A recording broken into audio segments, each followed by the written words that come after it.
आफ्नो मन्तव्यको लागि राष्ट्र राष्ट्रियता धर्म संस्कृति तथा नागरिक बचाउ महाअभियानका संयोजक दुर्गा प्रसादज्यूलाई म आमन्त्रण गर्दछु।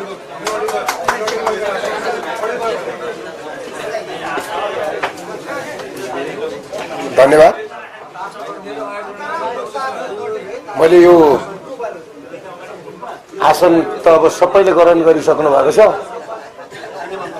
अब सम्पूर्ण पत्रकारहरू र सम्पूर्ण बुद्धिजीवीहरू सबैलाई फेरि एकमुष्ट नमस्ते भन्छु। नमस्कार है सबैजनालाई। अब आज यो रिपोर्टर्स क्लबको 28औं काटेर 29औं प्रवेश गर्दै गर्दा ऋषिजी लगायत ऋषिजीको परिवारलाई, खास गरेर रिपोर्टर्स क्लब परिवारलाई, फेरि परिवार भनेको हैन कुरो छ नि त, त्यहाँ मिलाएर सबैलाई फेरि पनि शुभकामना छ अनि धन्यवाद छ। यो रिपोर्टर्स अघि प्रकाश सुवेदीजीले भन्नुहुन्थ्यो, उहाँको आवाज पत्रिका बेच्दै गरेको आवाज मैले पनि पुतली सडकमा सुनेको छु। र काम गर्ने मान्छेहरू कर्मवीर हुन्छ। म पनि भैँसी पालेर आएको, तर यहाँ मलाई भैँसी पाल्नै भन्छ। म कृषकको छोरो हो हैन। त्यसले गर्दाखेरि मान्छेहरूले खिसी गर्ने, टिउरी गर्ने गर्छन्, तर हामीले काम गर्न छोड्नु हुँदैन। म आफूले चन्द्र ढकाललाई पनि सम्झिन्छु क्या कहिले कहिले। एक दिन चन्द्र दाइ र म भोक लाग्यो, अहिले मलाई यहाँ भोक लाग्यो, मैले बिस्कुट खोजेँ क्या। हामीले पानीमा चोबेर बिस्कुट खाएका छौँ, दुधमा चोबेर होइन, बाटोमा हिँड्दा। त्यतिकै हामी त्यो ठाउँमा पुगे होइन, त्यतिकै एम्पायर खडा गरेका छैनौँ हामीले। ऋषिजीले पनि आज यो एम्पायर त्यतिकै खडा गरेको होइन, धेरै दुःख गर्नु भएको छ। बाटोमा पत्रिका बिकेन भनेर उहाँले अफगानिस्तानमा बम झर्दै यस्तो कालिकास्तानमा झर बम भनेर पनि बेच्नुभयो पत्रिका। कालिकास्तानमा झर बम, अफगानिस्तानमा लडाइँ थियो, बेच्न त पर्यो। कालिकास्तानमा झर भनेपछि किन्नु पर्यो नि हैन। त्यसले गर्दाखेरि उहाँले, म जहिले भन्छु, उहाँ भनेको एउटा कस्तो भने भारतका कलाकारमा अमिताभ बच्चन जो हुनुहुन्छ नि फिल्मी लाइनमा, उहाँ जब मरेपछि कलाकारितामा एउटा अमिताभ बच्चन जसरी खड्किन्छ, नेपाली पत्रकारितामा खास गरेर ऋषि धमला जब रहनुहुन्न, तब ऋषि धमलाको आवश्यकता त्यतिखेर सम्पूर्ण पत्रकारहरूले महसुस गर्छन्। मैले अब उहाँको विषयमा यति नै भने हैन। अब अरू कुरा यहाँ के भन्नु र, भनिसक्नु छैन हैन। म यति कुरामा मात्रै खबरदार गर्छु, प्रकाश सुवेदीजीले पनि भन्नुभयो अहिले 100 दिनको लागि हेर्नै पर्छ। हो, हेर्नै पर्छ, तर तपाईँहरूलाई म एउटा सजग गराउँछु। मैले भने हरेक कुराहरू पुगे कि पुगेनन्, आज त तपाईँहरूले पनि रियलाइज गर्नुभएको छ होला। मैले सुरुदेखि भनेको कुरा, मैले उहाँकै इन्टरभ्यूमा पनि भनेको थिएँ। एक दिन के भन्नुभयो भने होइन यस्तो उस्तो भन्नुहुन्थ्यो, तपाईँ छोराछोरी विदेश पठाएर यहाँ ठुलो कुरा गर्नुहुन्छ भनेर भनेको थिएँ मैले उहाँलाई। प्रकाश सुवेदीजीलाई भनेको थिएँ, उहाँ मेरो गाउँले मान्छे हो। त्यो भन्ने ठाउँमा म भन्छु, तर रेस्पेक्ट गर्ने ठाउँमा पनि रेस्पेक्ट गर्छु। मैले रेस्पेक्ट गर्नुपर्छ, मैले मान्नुपर्छ। तर म एउटा कुरा के भन्छु भने चिलायो चिलायो चिलायो भनेर आकाशतिर सबैलाई फर्काएर तलबाट अर्काले चल्ला टिप्ने काम चाहिँ नगरोस्। यो हुन खोज्दैछ नेपालमा। किनभने 2004 सालमा बीपी कोइरालाको र कांग्रेसको उदय, मैले भनेको छु 2006 सालमा कम्युनिस्टको उदय, 2007 सालमा राणा शाहलाई शासन हटाएर जुन प्रजातन्त्रको स्थापना, यो तपाईहरुले बुझ्नुपर्ने कुरा छ है। प्रजातन्त्रको स्थापना आज भू राजनीतिक भन्छन् नि, भू राजनीतिक जियो पोलिटिक्स इङ्ग्लिसमा। म त इङ्ग्लिस पढाएको मान्छे होइन, म पनि बुझ्छु अलिअलि। आज चर्लक्क आएर 2004 सालदेखि सुरु गरेको 2082 सालमा मैले भनेको थिएँ 2082 सालको जुन चुनाव भयो फागुन 21 गते बेलुका मलाई भक्तपुरको प्रहरी हिरासतमा राखेको थियो। त्यहाँ पुलिसका ठुल्ठुला मेडल लगाएका ठुल्ठुला फुली लगाएका पुलिसका र आर्मीका मान्छेहरू गएका थिए। मैले उनीहरूलाई एउटै शब्द भनेको थिएँ। के भनेको थिएँ भने नि डाक्टर साहब यो धरतीले तपाईँहरूलाई जन्मायो, यो धरतीले तपाईँहरूलाई हुर्कायो, यही धरतीमा तपाईँहरू खेल्नुभयो, यही धरतीले आज तपाईँहरूलाई जागिर दियो, यही धरतीले तपाईँहरूलाई आज फुली दियो, मेडल दियो, एसपी बनायो, एसएसपी बनायो, आइजिपी बनायो, आर्मीको जर्नल बनायो, आर्मीको चिफ बनायो, आर्मीको कर्नेल बनायो, आर्मीको मेजर बनायो। आज यही धरतीलाई आज चुनाव गराएर वैधानिक रूपमा विदेशीको हातमा सत्ता सुम्पिनु भयो। यसमा मलाई दुःख लागेको छ। यो इतिहासले तपाईँहरूलाई कहिले पनि क्षम्य गर्दैन, माफ गर्दैन। तपाईँहरूका सन्तान मासिएर जान्छन् भनेको थिएँ मैले 21 गते बेलुका। हेर्दै जानुहोस्, यहाँ मैले गम्भीर कुरा गरेको छु। विकास त भएको थियो, गाउँमा बाटो पुगेको, बाटो नपुगे होइन। तर गाउँमा हिँड्ने जो बाटोमा हिँड्ने मान्छे पो साउदी पुगे त। कुरा त्यहाँ हो नि दुःखको। सजिलो छ भन्दैछ नि अहिले 100 बुधे मैले पनि हेरेँ। म त काम गर्ने मान्छे हुँ। 10% निःशुल्क बेड त हामीले दिइराखेकै छ नि। 10% स्कुलमा कलेजमा पढाउनु त हामीले पढाइराखेकै छ नि, पढाइराखेकै छ नि। मैले अहिले पोर मेडिकल कलेजमा 50 जना विद्यार्थी दिएको थियो, 5 जना स्कलरसिपमा मैले पढाइदिएको। त्यो सरकारले पढाइदिएको र मैले फेरि पढाइदिएको। मेरो स्कुलमा कलेजमा यसपालि 60 जना दिएको छ, 6 जना फेरि पढाइदिएको छु। पढाइदिएको छु, मैले पढाइदिएको छु। कुरा भन्नु होइन। मैले हेरेँ माथिदेखि तल सुन 100 वटा बुदा हेरेँ। उयो हामी प्रहरी हिरासतमा बस्दाखेरि नि डाक्टर साहब सुन्नुहोस् है, अनि दिनै पछि एउटै सब्जी ल्याउँथ्यो यो परिसरमा नि। पुलिसको खाने एउटै सब्जी ल्याउँथ्यो।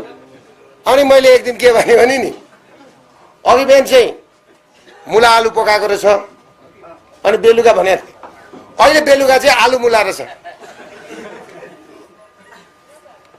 त्यो 100 बुँदे पनि त्यही हो। 100 बुँदेमा केही फरक छैन, केही फरक छैन 100 बुँदेमा। कुरा भन्नुभयो। किनभने हिजो माओवादीले पनि ल्याएकै हो, एमाले पनि ल्याएकै हो, काङ्ग्रेसले पनि ल्याएकै हो। तर ढिकुटीमा पैसा हुनु पर्यो नि।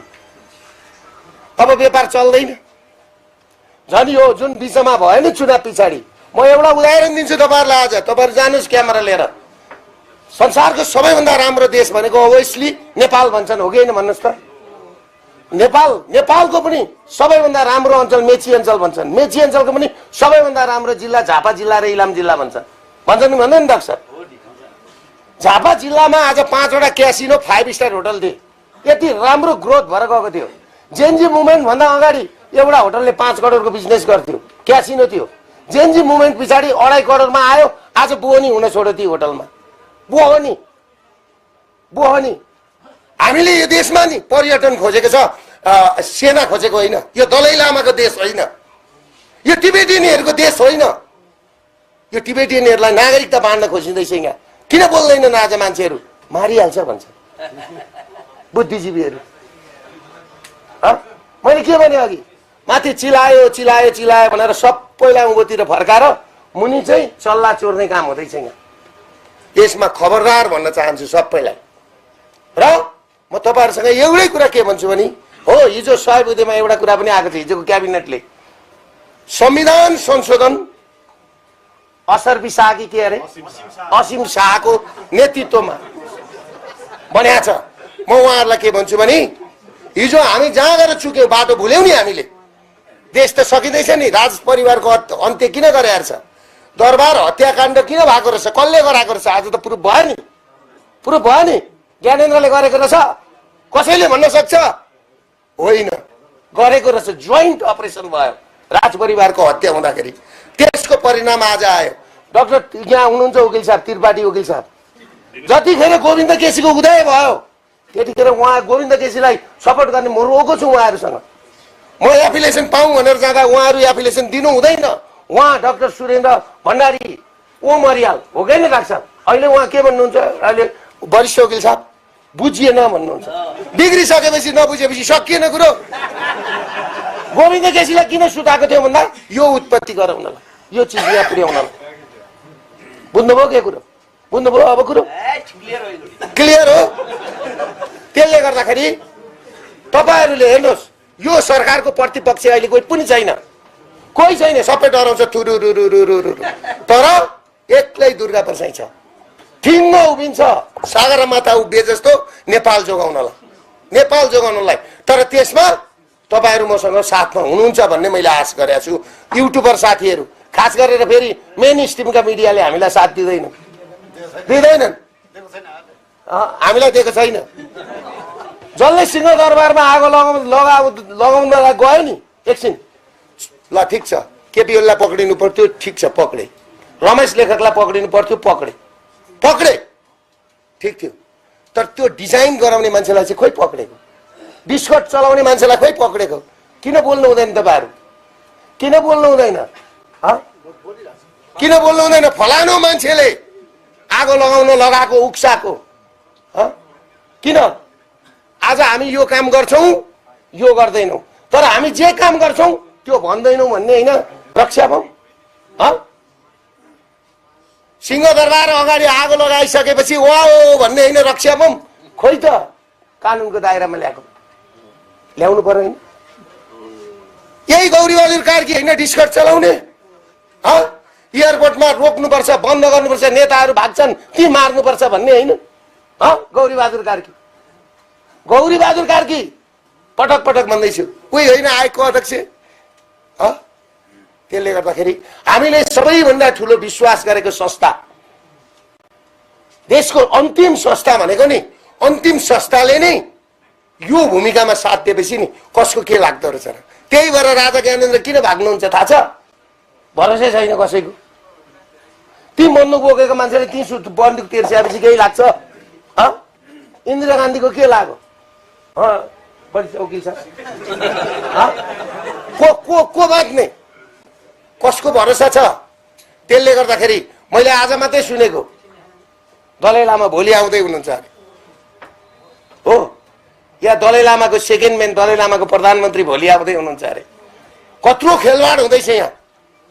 अब एसपीपी पास गरेर एमसीसी भनेको के हो? एमसीसी भनेको मान्छेले बुझे, एमसीसी भनेको जति पनि चाइना र भारतले बिजुलीमा लगानी गरेको छ नि त्यसको बाटो चाहिँ एमसीसी मार्फत कब्जा। त्यस पछाडि एसपीपी भनेको के हो? यही टिबेटियनहरूलाई नागरिकता दिने अनि यही अमेरिकाले सेना राख्ने, तिनै टिबेटियनहरूलाई भर्ना गरेर नागरिकता दिने अनि नेपालीहरू भर्ना गर्ने अनि त्यसलाई कन्ट्रोल गर्ने। आइपीएस भनेको के हो? ती अरू भएका जलविद्युत छन् नि, जति पनि चाइना र भारतले लगानी गरेका जलविद्युत, त्यसको 30% नाफा के हो भन्दाखेरि तपाईहरुले अनि त्यहाँबाट 15औं दलाई लामा नेपालमा जन्माउनु पर्यो। अब भारतले दलाई लामा जन्मिन दिँदैन, बस्न पनि दिँदैन। किनभने भारतले के भनिसक्यो भन्दाखेरि दलाई लामा भारतमा राखेको कारणले चीनसँग हाम्रो जहिले तनाव भयो। यो बुझ्नुहोस् कुरा, फेरि यो गम्भीर कुरा बोल्दैछ दुर्गा प्रसाईले। तनाव भयो, अब दलाई लामालाई भारतले दिँदैन। दलाई लामाको सेल्टर भनेको नेपाल हो। र जुन दिन 15औं दलाई लामा, सुन्नुहोस् है कुरा, जुन दिन 15औं दलाई लामा नेपालमा जन्मिन्छन् नि, रिम्पोचे भनेर, रिम्पोचे मसँग त प्रमाणै छ 2013 को, अब दलाई लामा यहाँ जन्माउने भनेर है, रिम्पोचे भनेर जुन दिन जन्मिन्छन् नि त्यो दिन तपाईहरुको काठमाडौँ नि एकै रातमा नि यहाँका मान्छे धेरै, अब एकै रातमा काठमाडौँ सकिन्छ, एकै रातमा। यो प्रतीक्षा गर्नुहोस्, आउँदैछ त्यो दिन। धेरै विज्ञ, धेरै बुद्धिजीवी, धेरै मैले मान्छे देखेँ यहाँ, भू राजनीतिक। अब यहाँ भन्नु हुँदैन, दुर्गा प्रसादले पढेको छैन के बुझ्यो हैन? आज दुर्गा प्रसादले बोलेको कुरा सबैले भन्न थाले, हो रहेछ त्यसले गर्दाखेरि हामी कहाँ जाँदैछौँ? हाम्रो मुलुकलाई हामीले कहाँ लाँदैछौँ? अनि राजा हुँदैन भन्छन्। तपाईँहरूले बोलाउँदा पनि राजा आउँदैन। राजाले बुझेको थिएन आफ्नो आँखाका अगाडि परिवार सकिएको। त्यसले गर्दाखेरि हामी कहाँ जाने? कुन बाटो जाँदैछौँ? म भन्दैछु यो अहिलेको नयाँ सरकारलाई मैले बधाई पनि दिएको छु, शुभकामना पनि दिन्छु। तर तपाईँहरूलाई सुशासन, भ्रष्टाचार, व्यथिति विरुद्ध काम गर्ने अधिकार छ। देशमा एसपीपी, आइपीएस, दलाइ लामा जन्माउने अधिकार छैन र टिबेटियनहरूलाई नागरिकता दिने अधिकार छैन। यो कुरा बुझ्नुहोस्, यो कुरा जम्मैजनाले खबरदारी गर्नुपर्छ। जुन दिन तपाईँहरूले यो घटना घटाउन थाल्नुहुन्छ, यो काम गर्न थाल्नुहुन्छ, त्यतिखेर म रौला नरौला नेपाली नागरिकहरू फेरि उठ्छन्। केपी ओली र रमेश लेखकलाई थुन्नु ठुलो कुरा होइन क्या। किनभने शासन सत्ता भएपछि लानु, त्यो पक्रेर लानु, थुन्नु, ऊ अदालतले हिजो देखाइदिइहाल्यो नि। त्यही अदालत हिजो अस्ति केपी ओलीको हुँदा हामी त परेकै हो नि त। घुमाइदियो अदालतले। सबैलाई डर छ, थर। वकिललाई डर छ होइन? तपाईँहरूको के हुन्छ भन्ने कुरो मुद्दामा 1-1.5 वर्ष लाग्यो। यी सबै के भने घटना र तपाईँहरूले प्रधानमन्त्री पाउनु भएको छ, देशले प्रधानमन्त्री पाएको छ, एकदम नबोल्ने प्रधानमन्त्री पाएको छ है। एक्सन गर्नुहोस्, शुभकामना छ। तर एक्सन गर्ने काममा माथि चिलायो भनेर तल चल्ला चोर्ने काम नगर्नुहोस्। यो कुरामा म जहिले तपाईँलाई सतर्क गराउँछु, अरू कुरामा म सहयोग गर्छु। ऋषिजीले भने जस्तो फेरि उहाँहरूले कसरी सहयोग गर्ने हो, म चाहिँ हृदयदेखि। किनभने विकास भयो, हामीलाई काम गर्ने वातावरण होस्। जस्तो आज नर्सिङ कोटा छैन, नर्सिङ विद्यार्थी छैन, अब अलिक दिनमा हस्पिटल बन्द हुँदैछ। नर्स पढ्नु ए बाबा, यहाँ डक्टर पढ्छु भन्दा पाउँदैन, नर्स पढ्छु भन्दा पाउँदैन। अब उहाँहरूले 100 दिनको योजनामा के ल्याउनु भयो भने आज विदेश पठाउन चाहिँ अहिले ओपन गरिदिनु भयो। म चाहिँ विदेशका मान्छे ल्याउँछन् होला, नेपाल त रोजगारी गराउँछन् होला भनेको, विदेश पठाउन चाहिँ खोलिदिइहाल्नु भयो ढोका। आज एकै दिनमा जाने हुँदैन।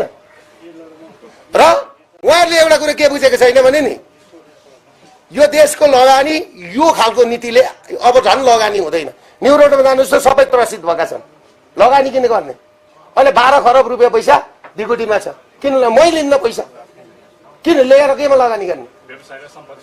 व्यवसायलाई सम्पत्ति शुद्धिकरण हान्दिने, उता गरिदिने, उता किन गर्छ? किन मर्नलाई लिन्छ? हातकडी लाउनलाई लिँदैन नि। त्यसले गर्दाखेरि तपाईँहरू के बुझ्नुहोस् भने किन आज भारत अघि बढेको छ, चाइना संसारमा शक्तिशाली हुँदैछ। उसँग कन्ज्युमर छ क्या, कन्ज्युमर मुख छ, खाने मुख छ। जहाँ बढी जनता छ त्यहाँ ज्यादा व्यापार चल्छ। हाम्रोमा व्यापार मान्छे छैन। अब अहिले अस्तिको दिन एउटा देखिरहेको थियो, फेरि मिडिया त्यस्तै रहेछ नि। ए बालन प्रधानमन्त्री भएर आएपछि त एयरपोर्ट जम्मै खाली देखायो। म त साँच्चै के हो केटा हो भनेको। कुवेत कतारको कहीँ हवाईजहाज चलाएछ नि, एयरपोर्ट त खाली त हुन्छ त भन्छ एउटा। यस्तो छ मिडिया। म त साँच्चै पठाउन बन्द गरेछन् कि भनेको। फेरि यता 100 बुधेमा आजको आजै पासपोर्ट पनि दिने, मिल्दाखेरि आजै पठाइदिने। अनि हामी हाम्रा छोरा छोरी नाति नातिना विदेश पठाएर हामीले कस्तो खालको लोकतन्त्रको कुरा गर्दैछौँ। म त हेर्नुहोस् गर्वसँगले भन्छु, मेरो छोरा यहीँ छ, छोरी यहीँ छ, मेरो आमा यहीँ हुनुहुन्छ, म यहाँ छु, मेरो परिवार यहाँ छ। श्रीमतीले पकाएको खाना खाएर हिँडेको, कमसेकम बेलुकापछि नातिले मलाई कहिले कहिले लात्ताले हान्छ, आनन्द आउँछ। यहाँ के गर्नु सम्पत्ति भएर? नाति कहाँ छ भन्दा अमेरिका, श्रीमती कहाँ छ भन्दा अस्ट्रेलिया, छोरो कहाँ छ भन्दा लन्डन, बाउको लास कहाँ छ भन्दा बिएरसीको मर्चरीमा छ, 15 दिनदेखि थन्केर बसेको छ। के गर्नु पैसा?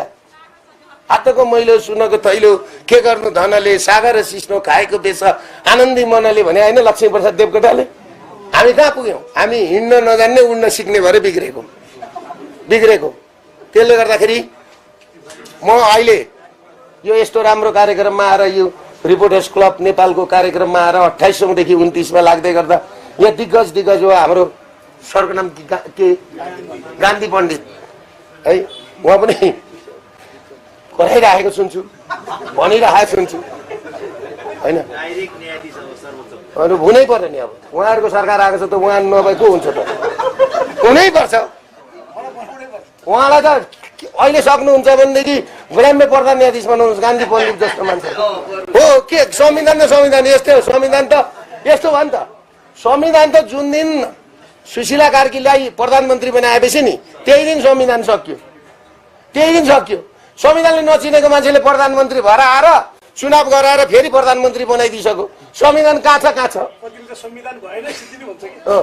होइन, कति संविधानै रहन्छ, फोनको भरमा चल्दो रहेछ यहाँ। यहाँ त देखियो नि त कुरो।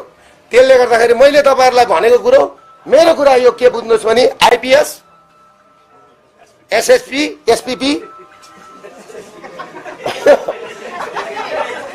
र 15औं दलाई लामा र रिम्पोचे गुम्बा बन्दैछ नि यहाँ। 15औं दलाई लामा जन्माउनलाई 500 मिटर तलदेखि, 500 मिटर 500 फिट तलदेखि होइन 4वटा बङ्कर सहितको रिम्पोचे गुम्बा बन्दैछ। त्यो पनि एनालाइसिस गर्नु होला, 8 अरबको बजेटमा। र नेपाल तिब्बत भन्थे नि, नेपालै तिब्बत हुँदैछ। राजा किन सकेको रहेछ भन्दाखेरि नि अब यहाँ टिबेट बनाउन लागिरहेछ।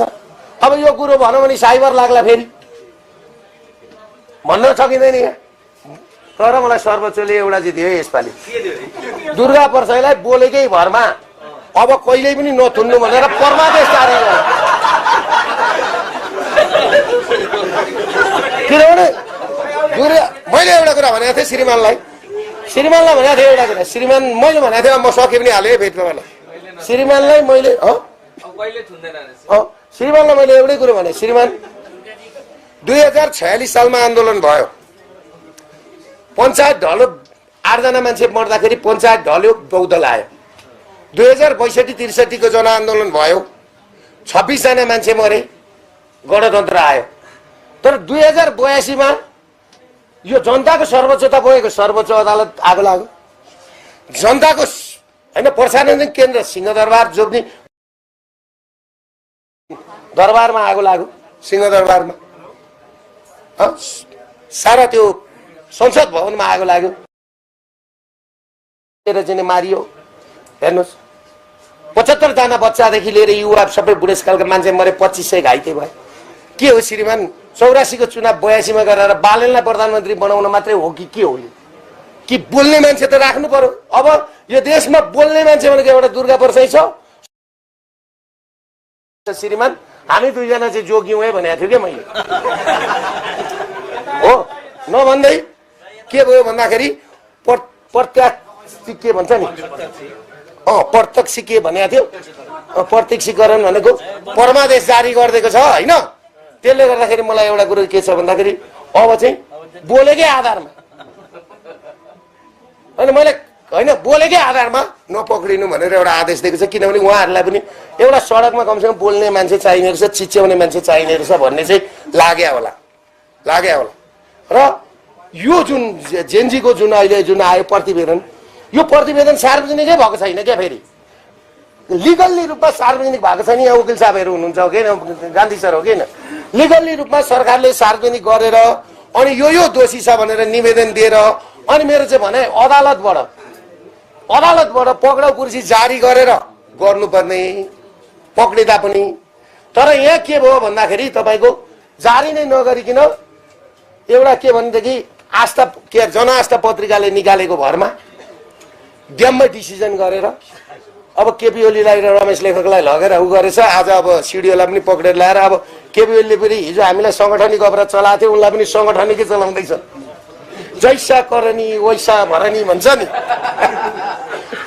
हो मैले केपी ओलीलाई खबर पठाइदिएको थियो, यो चुनावमा नजानुहोस् है, यो चुनाव प्लानेटेड चुनाव हो, यो चुनावमा तपाईँ जानुभयो भने मैले उहाँलाई भनेको थियो तपाईँ यतातिर संसद पुनर्स्थापना भन्ने हाल्ने अनि उतातिर चुनावमा जाने, यतातिर असंवैधानिक भन्ने, उतातिर संवैधानिक वैधानिक बनाउन जाने तपाईँहरू। अनि उहाँहरूलाई कस्तो खालको वकिलहरूले सल्लाह दियो फेरि नि, उहाँहरूका वकिल तेरीमा टोक्ने छक्क पर्नु छ। मैले के भनेको थिएँ भने खबर पठाइदिएको यो चुनावमा तपाईँ जानुभयो भने फकाई सुशीला कार्की लगाएर भड्किलामा हालिदिन्छन्। यसो गरेछन् क्या केपी ओली गएपछि नि हेत्तेरिका ओलीजी तपाईँलाई थाहा नै छैन भित्र कफी सफी मगाएर यी त सबै सिआइएका एजेन्ट अनि रवि बालेनले कहाँ तिर्छन् यिनीहरू फेसबुकमा यसो तपाईँको सङ्गठन छ 100 सिट पुलिस र आर्मी इन्टेलिजेन्स अब प्रचण्डलाई फेरि उचाल्दैछन् तपाईँको त 50 सिट तपाईँ नै हो प्रधानमन्त्री अब उसलाई पुग्यो यति भएपछि हेर्नुहोस् है अब गगन थापालाई पार्टी फुटाएर आइज प्लान छ नि त उताबाट पार्टी फुटाएर आइज तँ हो ऊ पनि गयो कसेर प्रधानमन्त्री हुनलाई कुर्ता सुरुवाल त कति सिलाएछ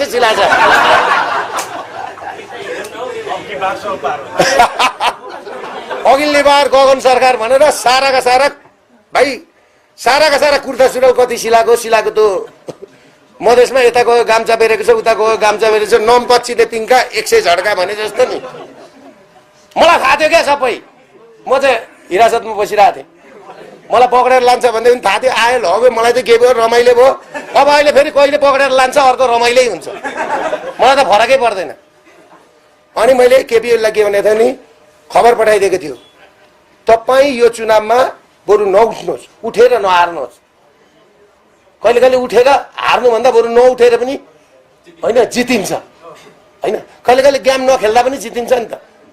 र म एउटा कुरा के भन्छ मैले उहाँलाई के भनेको थिएँ भने यो चुनाव भयो भने तपाईँको लास्ट जेलबाट निस्किन्छ यो कुरा बुझ्नुहोस् यो प्लान्टेड हो नि यहाँबाट चल्दैन यहाँबाट त केही चल्दैन यहाँबाट केही चल्दैन तपाईँहरू मान्नुहोस् यहाँ माइबाप कोही पनि छैन यो देशको यति कुरा मानिदिनुहोस् तपाईँहरू मैले भगवान कसम मलाई यहाँ आएर गोली हाल्नुहोस् अहिले म मर्नको लागि निस्केको हो आखिर मर्नु नै हो मृत्यु त मृत्यु हो। अब म अहिले 55 वर्षको भएँ अब धेरै बाँचे 25 वर्ष बाँच्छु कति चाहिँ बाँच्नु छ क्यान्सर सर्भाइभर मान्छे हो कुरा भन्नु न छोराछोरी सबै इस्टाब्लिस भइगयो मागेर खानु परेको छैन तर आज व्यापार व्यवसाय चौपट्ट भएको छ अब व्यापार चल्दैन नेपालमा।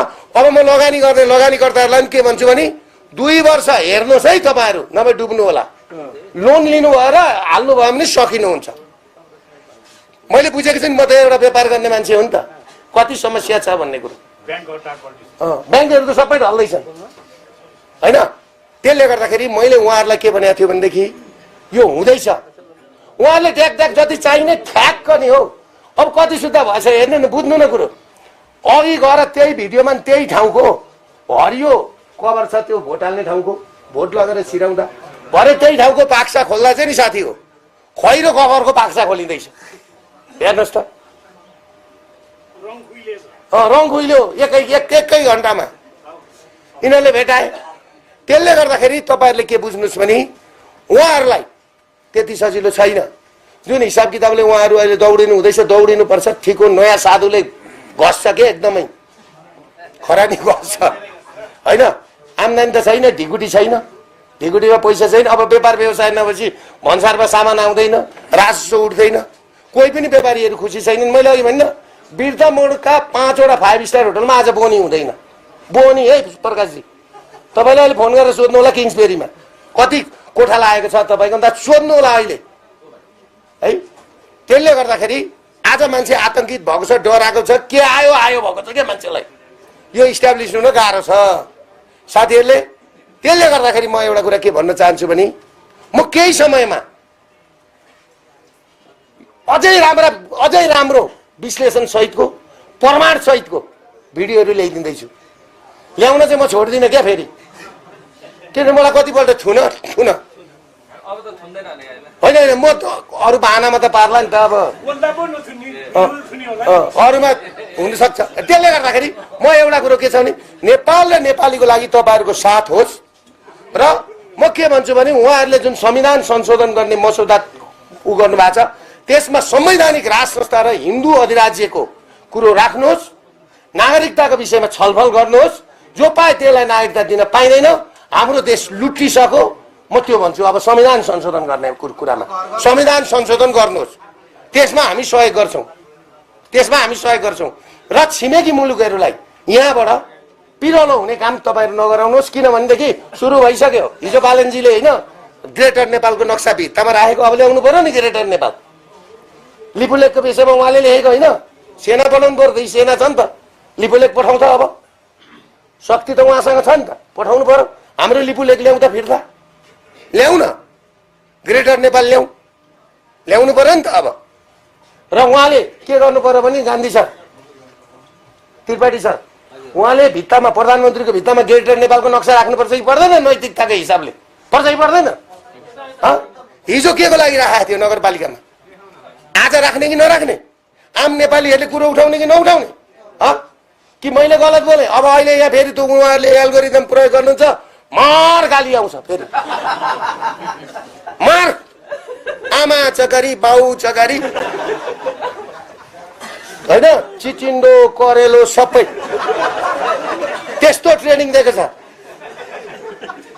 अब मैले आश गरेको छु उहाँले लिपुलेक कालापानी फिर्ता ल्याउनुहुन्छ, किनभने जुन 4बाट त व्यापार चल्दैछ उहाँ।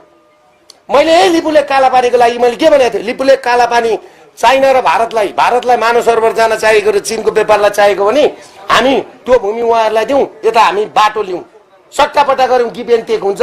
बङ्गलादेशमा पनि भएको थियो भनेर भन्दाखेरि नि मलाई यो देशद्रोही भने ल्याउँ। नेपाली सेना त्यतिकै प्रशासन गरेर ल्याउनु पर्यो, परेड खेलेर प्रशासन नेपाली सेनालाई पठाउँ त, 1 लाख सेनाहरू छ, गडमै पठाउँ त। त्यसले गर्दाखेरि बालनजीलाई के सबैजनाले भन्नु पर्यो भने प्रधानमन्त्रीको पछाडिपट्टि ग्रेटर नेपालको नक्सा लागोस्, लिपुलेक र कालापानी फिर्ता होस्, एसपीपी पास नहोस्, आइपीएस पास नहोस्, 15 दलै लामा यहाँ नजन्मिउन्।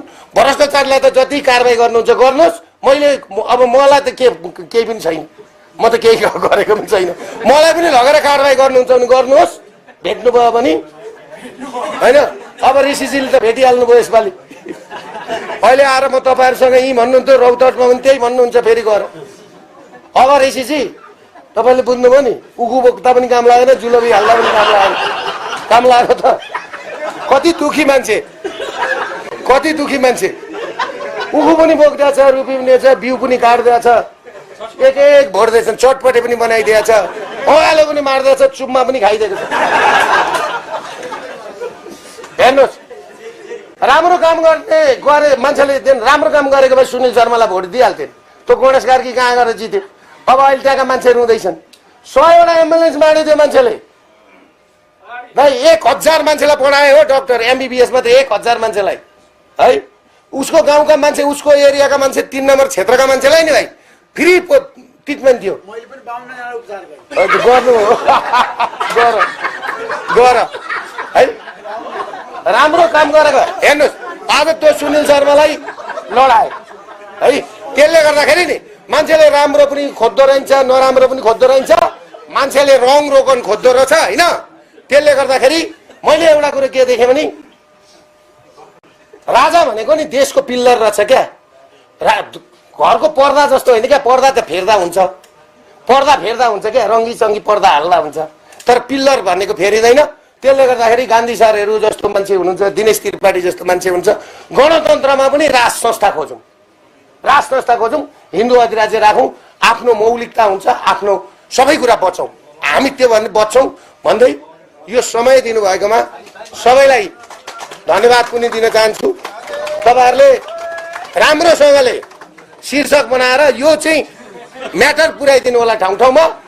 भोलि दलाई लामा आउँदै हुनुहुन्छ भन्ने कुरा छ, कहाँसम्म सत्य हो होइन।